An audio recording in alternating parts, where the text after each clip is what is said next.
Do you love listening to stories or watching plays? Have you ever read the famous sonnet Hamlet or Romeo and Juliet written by the greatest English playwright William Shakespeare? And have you ever heard about the play named Tamburlaine the Great or anything about its author Cristopher Marlowe? Or do you know anything about the Shakespeare conspiracy? Well, all these questions are our topic for today's video. Before we start our video, there is a less known fact that the man from England, raised in Stratford-upon-Avon, William Shakespeare did not go by the name Shakespeare. His name, as he called it, was Shakespeare. How did Shakespeare become Shakespeare? Well, that's still a mystery. Any celebrity can tell you that with a great deal of fame and respect comes something else: controversy.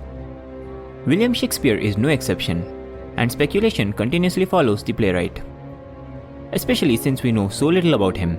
Only a few certain facts are known, and even fewer documents survive regarding Shakespeare. But Shakespeare isn't the only playwright during his time period to be surrounded by speculations. His contemporary, Cristopher Marlowe, is a victim of the same circumstances. Rumors about Marlowe range from spying to collaboration. Who exactly was Marlowe?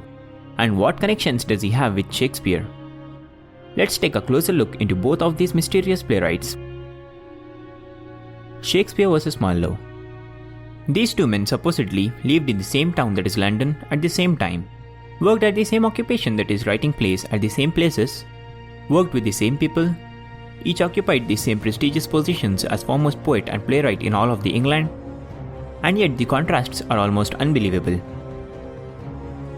According to Bill Bryson's biography, Shakespeare the Illustrated and Updated Edition, we cannot be exactly certain when Shakespeare arrived in London. But we do know that Marlowe was an upcoming playwright in 1590s, especially after Tamburlaine the Great. Unfortunately, Marlowe also had a short temper, and in September 1589, he became involved in a fight with the innkeeper William Bradley. His friend Thomas Watson stepped in and killed Bradley in a duel. Both Marlowe and Watson ended up in prison. And this wasn't the only time Marlowe ran into trouble with the law. In 1593, anti-immigration notices featured lines from the popular dramas, including Marlowe's Tamburlaine the Great, to dissuade people from seeing these shows.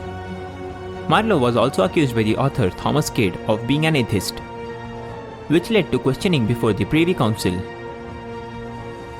After all these, Marlowe still argued over a bill at the bar, and began stabbing another bar patron, who in self-defense turned the knife on Marlowe and killed him. He was only 29 years old at that time. At this point in time, Shakespeare was gaining a great deal of recognition for his poetry and had the assistance of aristocrats. But he decided to return to theatre by writing comedies including Love's Labour's Lost, The Two Gentlemen of Verona, and The Comedy of Errors. Marlowe, however, had focused on ambitious dramas including The Jew of Malta and The Tragical History of Dr. Faustus. Marlowe's death has left historians and literary scholars wondering what would have happened if he had lived. Some believe Marlowe was assassinated by a request from the crown. Others think that Marlowe's death was faked, and that he is the real author of the Shakespeare's plays. The theory behind this is that Marlowe faked his death, escaped and hid, so that he could continue to work under the assistance of Thomas Walsingham. Was Marlowe's death faked so he could continue to write the literary masterpieces we attribute to Shakespeare? Let's compare the two men. With so much in common, it's amazing that the lives of these two men were so different.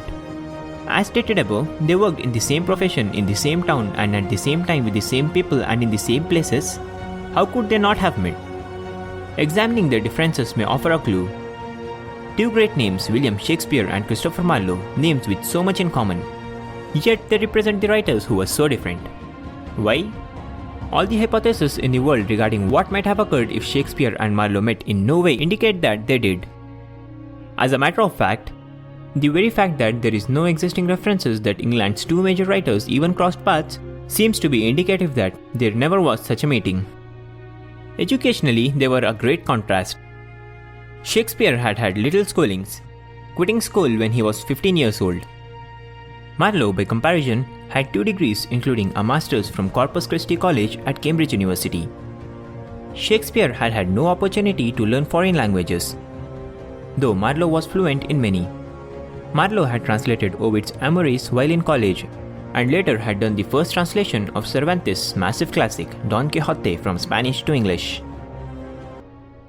Many of the plays attributed to Shakespeare have references to foreign cities and foreign languages. In a similar manner, Shakespeare had had no opportunity to learn the protocol of military life, legal matters, or court manners, things in which Marlowe was proficient. Things that were frequently a part of many of the Shakespearean plays. Marlowe had travelled to many countries. According to records, Shakespeare had never left England. Their only similarity? There is one area in which the two men share many traits. Yes, you might have guessed it, it's their writings. This is the primary imputes for the conspiracy theory that Marlowe may have written in the works attributed to the Shakespeare. There are more than 100 duplicate lines in the works of Shakespeare, taken from the previous writings of Marlowe. And more so, there are numerous references to Marlowe's works in Shakespeare's writings. Some historians have pieced together these facts. There is no record that the two great writers of the time ever met. Marlowe's death seems fabricated at best. Shakespeare seems to be missing all the traits and experiences required to write such magnificent plays. Maybe Marlowe did not die and continued to write under the name of William Shakespeare. Two different men with contrasting lives, presenting more questions than solutions. That is how the conspiracy theory begins. Whether or not accusations are true, one thing is certain. Whoever wrote the Shakespeare's work, whether it was the playwright or not, the elaborate words, politeness, and characters continue to resonate with audience, directors, and actors worldwide. Both the compilation of the plays from the Shakespeare and Marlowe will always be integrated into our lives and our world as we continue to study, perform, and experience them.